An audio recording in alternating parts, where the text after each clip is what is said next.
제가 어렸을 때에 저희 마을에서 실제로 발생했던 사건 가운데 이런 일이 있었습니다. 공서방성이 무엇인지 동서 아는가?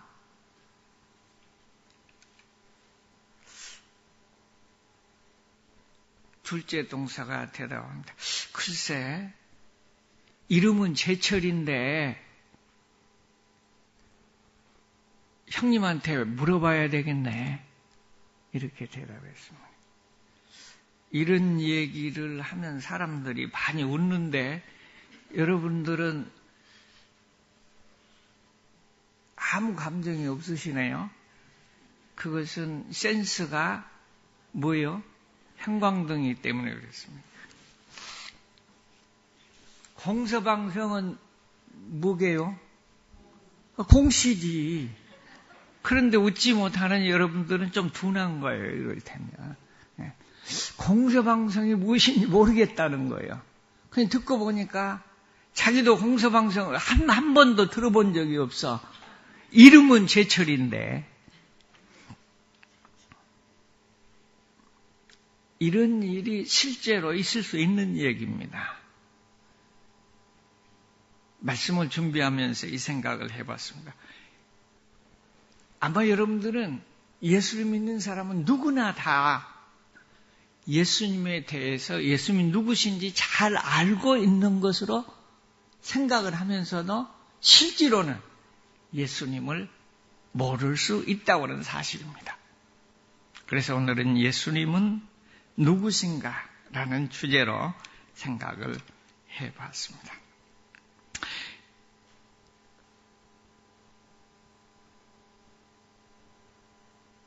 우리 권사님 가운데서 그런 얘기를 하셨다고 해요. 암계 목사님은 앞으로 우리 교회에 연관하는 것이 좋겠습니다. 그런 얘기를 제가 들었어요. 아신 분도 있고 모르신 분들도 있을 거예요. 문제는 뭐냐면 예수님을 알기는 아는데 바로 모르는 사람들이 너무 많이 있다고 하는 사실입니다.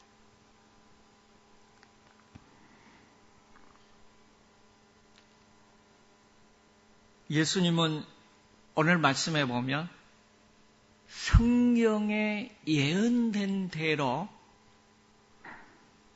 이 땅 위에 오시고 이 땅 위에 사시고 그리고 돌아가시고 그리고 부활하시고 그리고 다시 오실 심판의 주님이시요 구원의 주님이신 줄로 믿습니다. 지금부터 몇 분간은 정신을 바짝 차리고 이제 말씀을 통해서 공부를 하도록 하겠습니다. 오늘 18절 말씀 중에 제일 뒤에 이런 말씀이 있어요. 성경을 응하게 하려는 것이라. 예수님은 성경을 응하게 하시는 분입니다. 창세기 3장 15절에 보면 예수님은 누구의 후손으로 이 땅에 오신다고요? 아신 분은 이럴 때 실력 발휘하면서 다른 사람들에게도 좀 나타냈어요. 누구의 후손으로? 다윗의 후손으로. 성경에는 창세기 3장에는 누구의 후손으로? 하나님의 후손으로? 여자의 후손으로 오신다 그랬어요. 여자의 후손. 사람은 다 여자의 후손으로 온 것이 아니고 누구의 후손으로 와요? 남자의 후손으로 오는 거예요. 그래서 성씨를 아버지 성을 따는 거예요. 좀 여자 성을 따르기도 하죠. 물론 정확하게 하면 어머니와 아버지의 후손으로 온 건 사실이에요. 그러나 일반적으로 남자의 후손으로 오는 거예요. 그런데 예수님은 여자의 후손으로 오실 것으로 기록이 되어 있습니다. 이사야 7장 14절에 보면 처녀의 몸을 통해서 이 땅에 오실 것이다. 이렇게 예언하셨습니다. 보라 처녀가 잉태하여 아들을 낳을 것이요 그 이름을 임마누엘이라 하리라. 신약성경 마태복음 1장 21절도 같은 말씀으로 기록되어 있습니다. 그런데 1장 20절을 마태복음에 보면 요셉이 놀랐어요. 왜 놀랐냐? 청혼한 여자가 자기하고 잠잔 적이 없는데 임신을 했다는 거예요. 그래서 이렇게 기록했습니다. 이 일을 생각할 때 주의 사자가 현몽하여 이르되 다윗의 자손 요셉아 내 아내 마리아 데려오기를 무서워하지 말라. 그에게 잉태된 자는 성령으로 된 것이라.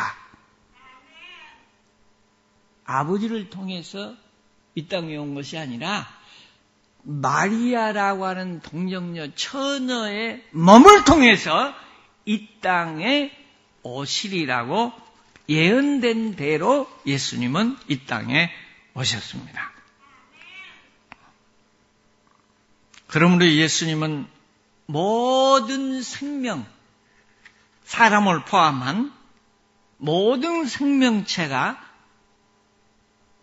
남자와 여자의 결함을 통하여 출생하게 되지만은 예수님은 하나님이심으로 이 땅에 오실 적에 육체를 입고 오셨지만은 부정모혈을 통해서 남녀의 결합을 통하여 오시는 것이 아니라 동정녀를 통해서 처녀를 통해서 그 몸을 통해서 이 땅 위에 오셨다고 하는 것이 성경의 말씀입니다. 빌립보서 2장 6절에 보면 그러므로 예수님은 근본에 하나님이요 하나님의 본체라고 기록되어 있습니다.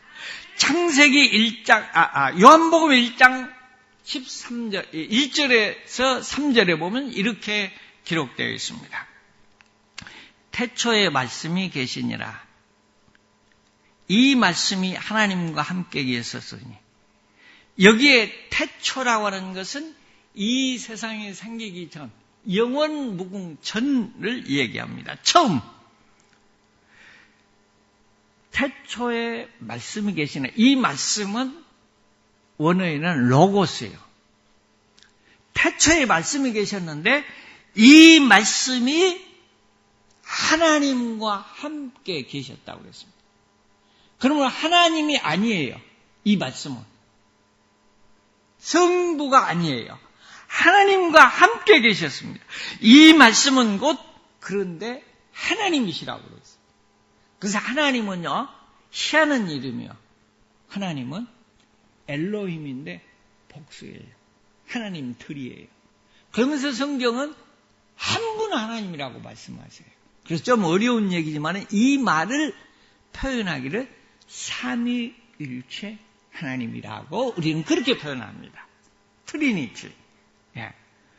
그래서 태초부터서 예수님은 이 말씀이신데 하나님과 함께 계셨는데 하나님이십니다. 2절에 보면 그가 태초에 하나님과 함께 계셨고 3절에 만물이 그로 말미암아 지은 바 되었다. 예수님은 2000년 전에 유대 땅 베들레헴에서 사람의 몸을 입고 이 땅에 오셨는데 그분은 사실은요 사람이 아니에요. 누구요? 본체가 하나님이세요. 본체가 하나님이시라고. 그리고 그분은 어떤 분이냐? 이 세상 만물을 지으시고 우리를 지으신 그 하나님이시라는 거예요. 원래가. 성경은 이렇게 말씀하고 계십니다. 그런데 창세기, 지금은 요한이 이 얘기했는데 요한이 그렇게 얘기할 수 있어요. 왜? 요한은 자기 생각을 얘기할 수 있는 거죠. 그런데 창세기 1장 26절에 보면 이렇게 기록하고 있습니다. 하나님이 이르시되 우리 형상을 따라 우리의 모양대로 우리가 사람을 만들고 여기에서 3번씩 우리라는 말이 나옵니다. 하나님이 이 세상을 만들고 사람을 만들 때 우리가 함께 만들자. 우리라고 하는 말은 단수입니까? 복수입니까? 복수예요. 나 혼자 있으면서 우리란 말을 사용하지 않습니다. 부부가 있을 때 우리라고 합니다. 자녀들이 있을 때 우리라고 합니다. 우리는 한 사람 위에 나를 비롯한 복수예요.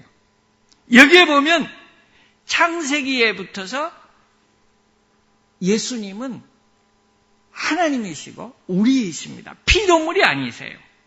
그러므로 예수님은 하나님이십니다. 예수님은 사람의 육체를 입고 이 땅에 오신 인간을 구원하기 위한 하나님이셨다고 하는 사실입니다.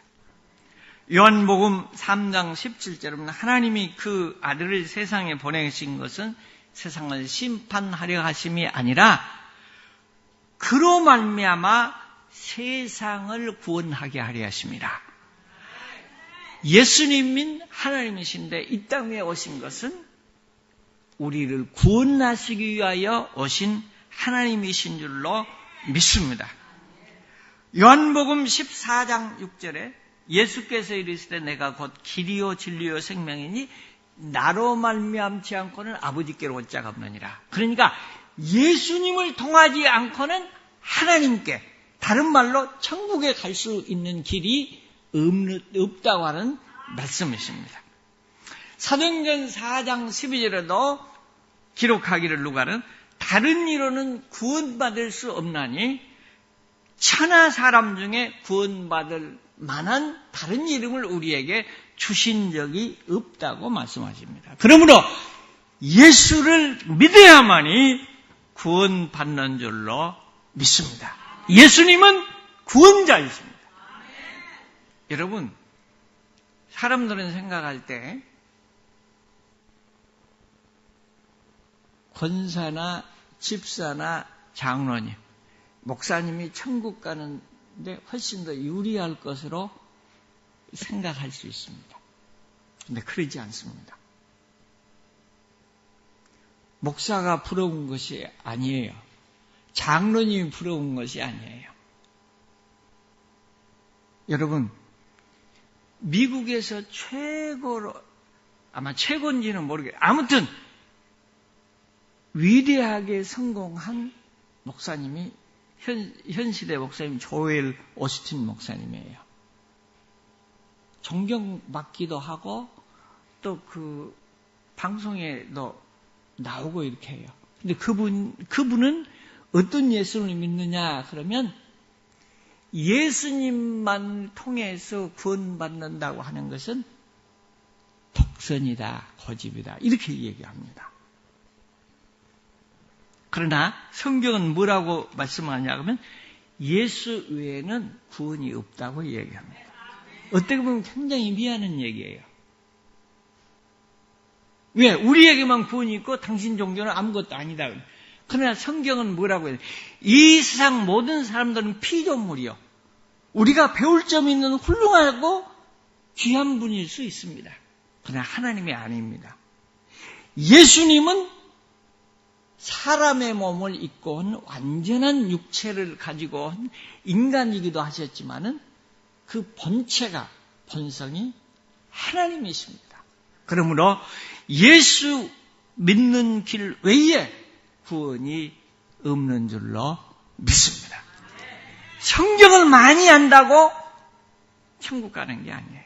여러분, 돌 김종옥이라고 하는 사람은요, 인간적으로 보면 굉장히 훌륭한 사람입니다. 왜냐하면 공부도 많이 했고 머리도 굉장히 특출하게 좋은 사람입니다.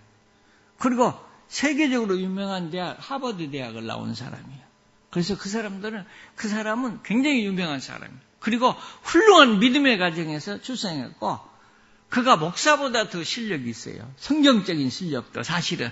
그리고 신학도 했어요. 이를테면. 그런데 그분은 예수님을 모르는 사람이에요. 놀라운 것은요, 한국신학대학교의 교수예요. 더 놀라운 것은 장로님들, 전국 장로님들, 유명한 장로님들 연합회에서 그 강의를 하는데 사람들이 할렐루야하고 박수치고 난리 났어요. 그런데 원광대학에 가서 보면 도마복음을 강의하면서 뭐라고 하는 줄 아세요? 예수는 우리보다 좀 더 훌륭한 분인 것은 사실이다. 그러나 하나님이 아니다. 그 웃기는 소리다. 이렇게 이야기하면서 완전히 기독교를 말하자면 아무것도 아닌 종교로 그렇게 표현합니다. 그런데 거기에 은혜 받는 사람들이 있어요. 그 성경 공부를 하는 사람들이 있어요. 이게 문제라고요.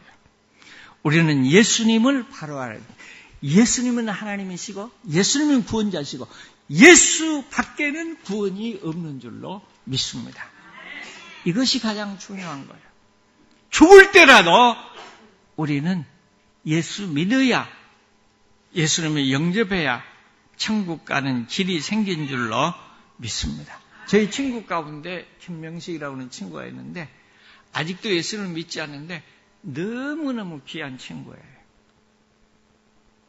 유일한 친구인데 이 세상에서 가장 가까운 친구예요. 그 친구가 된 것은 제가 잘해서가 아니라 그 친구가 저에게 그렇게 잘했어요.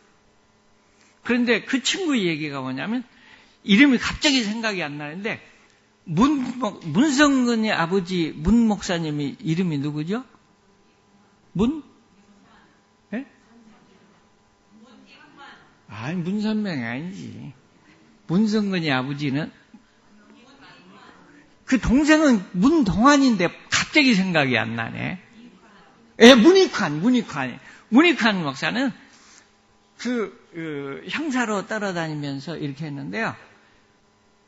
다른 사람들은 목사님은 존경 안 해도 그 목사님을 존경해요. 왜냐하면 잡으러 다니면서도 그 현실이 국가를 사랑하는 마음이 너무너무 그렇게 영향이 있는 사람이에요. 그런데 예수님을 바로 믿지 못한 사람이에요. 가족들이 죽은 후에 무슨 죄 지내? 사모제라는 것 가족들이 지내. 예수님을 바로 믿어야 천국 가지 장로고 목사라고 그래서 천국 가는 것이 아닙니다. 성경에도 보면요.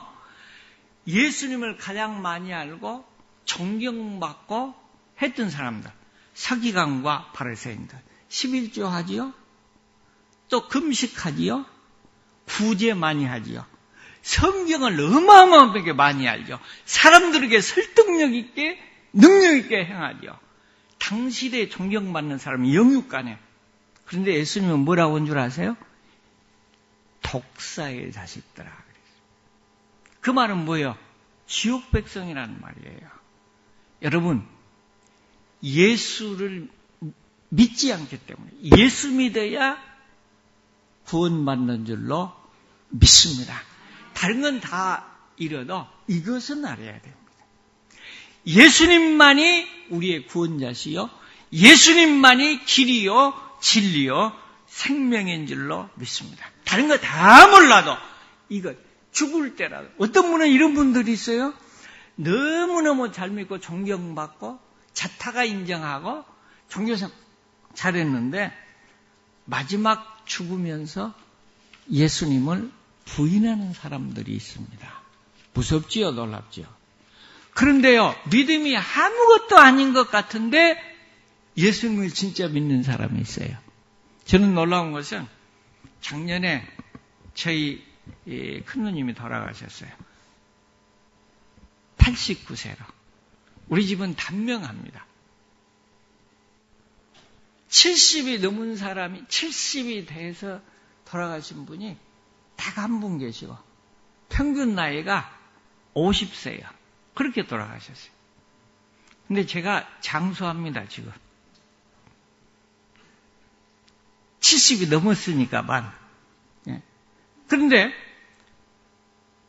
여자분이 89세까지 살았어요. 놀라운 분이에요.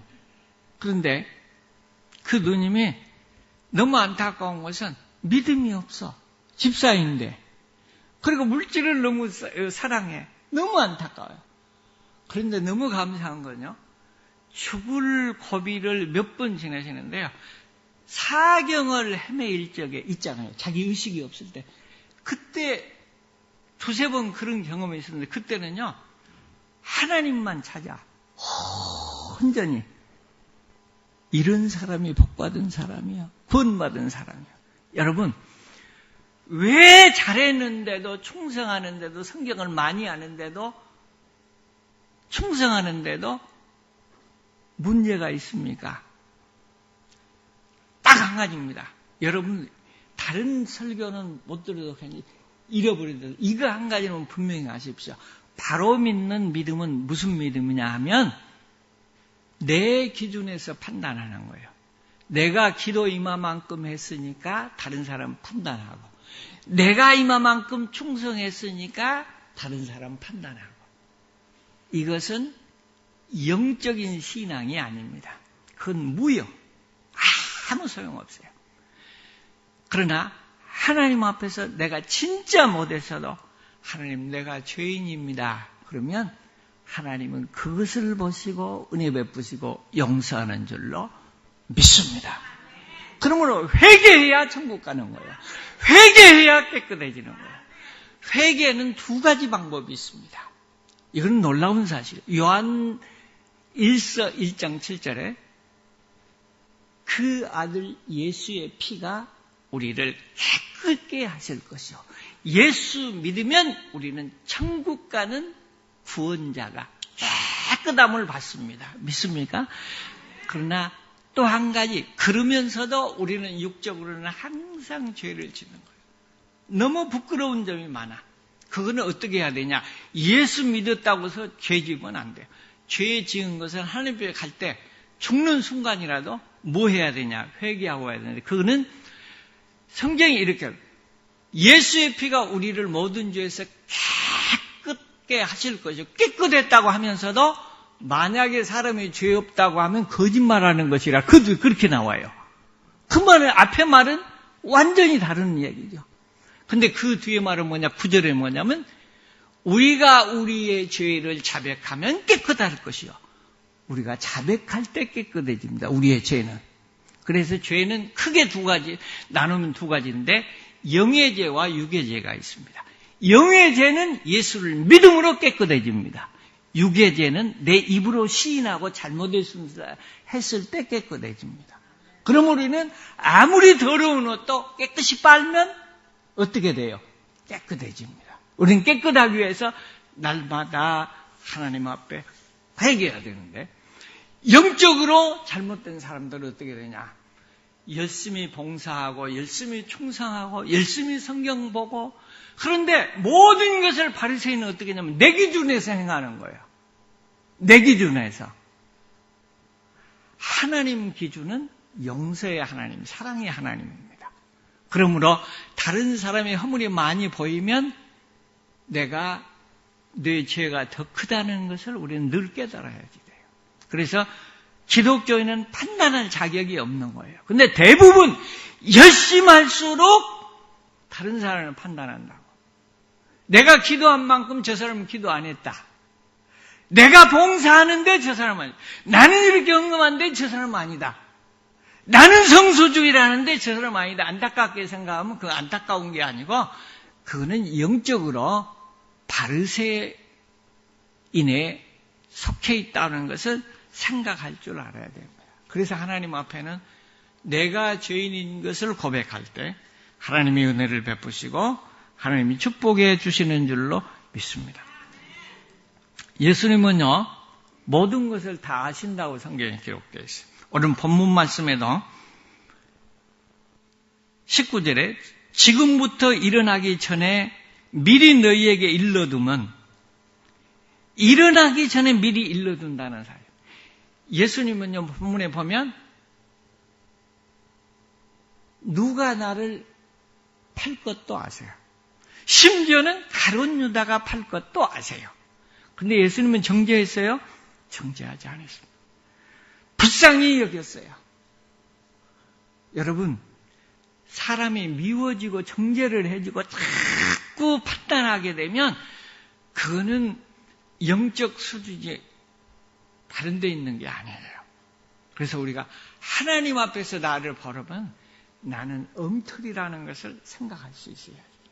이것이 영적인 성도가 갖는 믿음입니다. 하나님은 모든 것을 다 아십니다. 예수님도 모든 것을 다 아십니다. 그런데 사람은 제일 관심 있는 거 뭐냐?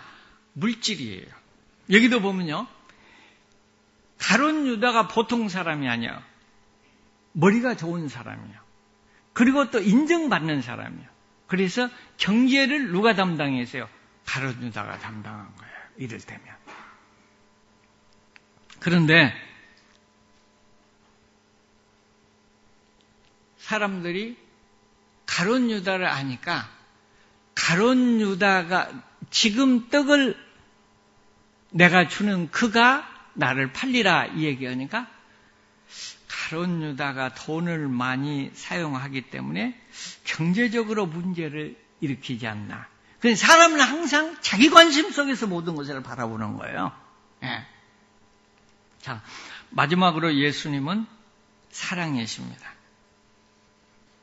사랑하는 성도 여러분, 사랑이라고 하는 것은 타령하는 것은 절대 사랑이 아닙니다. 사랑은 주는 것입니다. 사랑은 헌신하는 것입니다. 나는 사랑받지 못한다. 내가 멸시받는다. 무시한다. 그거는 그리스도인이 가져야 할 자세는 아닙니다. 예수님은 자기를 죽이는 자, 저주하는 자, 때리는 자, 더 위하여 기도하셨지 사랑 타령을 절대 하지 않았습니다. 이럴 때면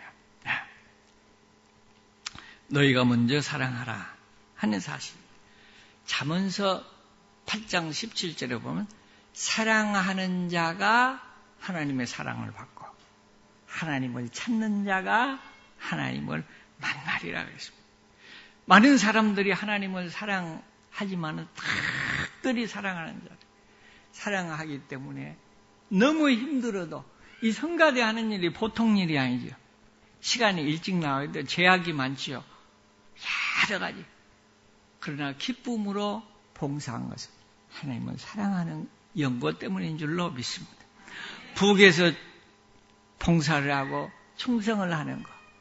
또 어떤 분들은 열심히 음식을 만들어서 또 어려운 사람을 돕는 것. 이걸 보면서 저는요. 감동을 받기도 하지만 이야 하나님 앞에 아름다운 상급을 쌓느라고 길을 쓰는구나 이렇게 보입니다. 당신의 그 섬김이 하늘에서 빛나리. 하나님 앞에 할 때에 기쁨이 있고 하나님이 보장해 주시는 역사가 있는 줄로 믿습니다. 저는 실로요. 다른 데서도 여기서도 진짜 어려움이 있을 때 제가 혼자 있을 때 혹은 같이 있을 때 피곤하고 힘들고 이렇게 어려울 때 먹을 것을 대접받는 경우가 들어요. 그때 제가 앉아서요. 눈물을 흘려요. 울어요. 혼자 통곡을 한 것처럼 하나님 나의 필요를 어떻게 아시고 이렇게 하나님 주십니까? 왜? 사람이 준 것이 아니라 하나님이 주신다고 믿기 때문에 그래요. 그런데요. 나는 내가 그걸 사 먹을 수 있는 힘도 있고 돈도 있는 사람이에요. 시간이 없고 여건이 안 돼서 못 했는데. 그런데 만약에 진짜 먹을 수 없는 입장에 있는 사람이 그런 감동을 그런 대접을 받았다고 생각해 보세요. 그분들에게는 진실로 뜨거운 감사가 있어요. 하나님의 사랑이 그들에게 증가가 돼요. 그래서 예수님은요, 다 사랑하되 가난한 자, 불쌍한 자, 병든 자, 소외된 자, 감옥에 있는 자, 이런 자들을 더 사랑하신다고 성경이 기록하고 있습니다. 그래서 우리는 봉사를 하되 하나님 앞에 인정받을 수 있는 봉사, 사랑을 베푸는 나 여러분이 되어야 이런 사람이 영적인 사람이 되는 줄로 믿습니다. 근데 우리는 대부분 해놓고도 사람이 실망을 주고 어려움을 주면 시험에 들어. 그것이 인간의 본성이야. 그러나 이것은 사람에게 하는 것이기 때문에 그렇습니다. 왜 사람들이 시험에 듭니까? 찬송은 나와 세상은 간 곳 없고 구속한 주만 보이네. 그런데 시험에 들면요, 구속한 주님과 예수님과 성령님은 간 곳 없고 너와 나만 보여.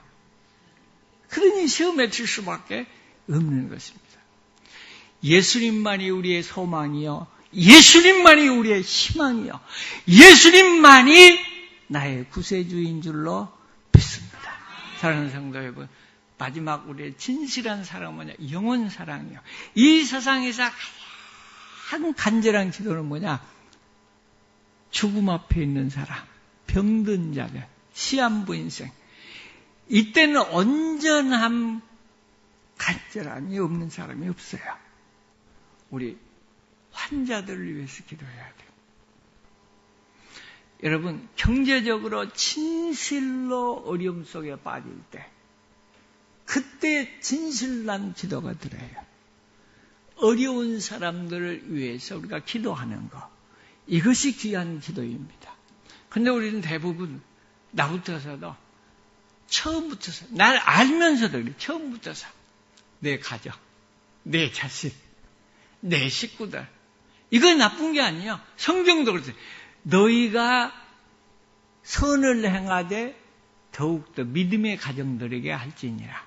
그리고 충성 봉사도 믿음의 가정, 그리고 주의 사역을 하는 사람들에게 하는 것이 복받는 비결인 것은 사실이에요. 그러나 진실함은 어디에 있느냐? 아무 조건 없이 어려운 사람이 나에게 돌아오지 않을 그곳에 헌신하는 것. 근데 우리는 너무 세상에 바쁘다 보니까 영적인 삶을 잃어버리고 진짜 중요한 생명을 위해서 영적인 것보다는 사소한 것에 예수님을 팔아버리는 그런 경우가 있습니다. 사랑하는 성도 여러분, 예수님이 누구신지 바로 알고 믿는 나와 여러분이 될 수 있기를 주님의 이름으로 축원합니다. 그리고 주의 이름으로 충성하는 자들, 이름 없이 충성하는 자들, 사람에게 기도하지 마세요. 그것이 주님 앞에 복받는 비결이고 가장 안전한 비결인 줄로 믿습니다. 기도하시겠습니다.